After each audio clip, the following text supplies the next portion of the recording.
Այսօրվա մասին գերմանական մի խոսք կա, ասել է թե երբ արևը մայր է մտնում, թանգարանները նոր բացվում են։ Այսօր թանգարանային գիշեր է, 28 տարի առաջ Բեռլինում ծագած այս տոնը նպատակ ուներ մոտեցնել հանրությանը արվեստին եւ պատմությանը։ Հայաստանի թանգարաններն էլ այսօր մինչև կես գիշեր կլինեն բաց եւ անվճար այցելուների համար։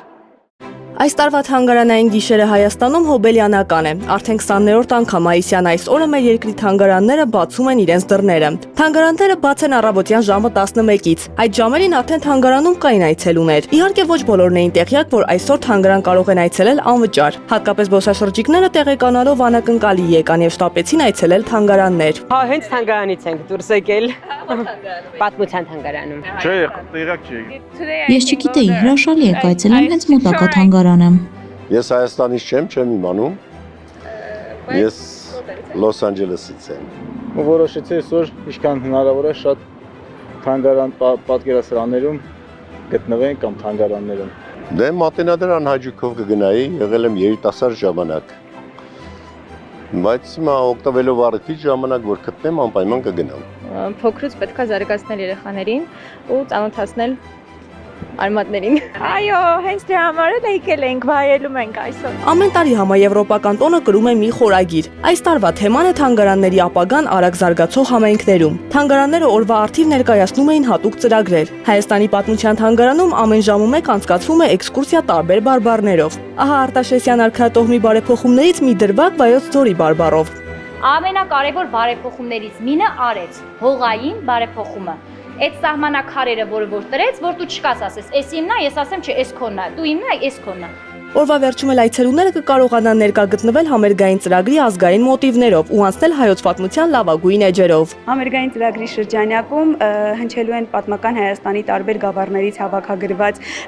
երգեր, բայց ավելի ժամանակակից, այսպես լուծումներով, ժամանակակից կատարմամբ, որպեսզի հետաքրքիր լինի ինչպես երիտասարդ սերնդի համար, այնպես էլ ավելի ավագ սերնդի համար։ Եվ իհարկե ժամը 21:00-ին մեզ մոտ տեղի ունենալու մեր մշտական ցուցադրության հատվածի շատ կարևոր հատվածի վերաբացում, այն է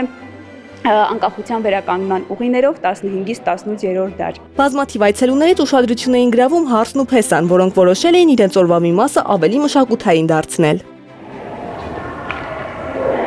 Ազգային պատկերասրահում աստեղ գցելու տեղ չկար։ Դպրոցականներ, զբոսաշրջիկներ, ուսանողներ ու պարզապես անհատ այցելուներ ուսումնասիրում էին հիանում, նկարվում ու խորհում։ Հրեշտակների, վերևում հրեշտակների ձեռքերը, որը այդ ձեռքերը հիմնականում նշանակում է ինչու համար,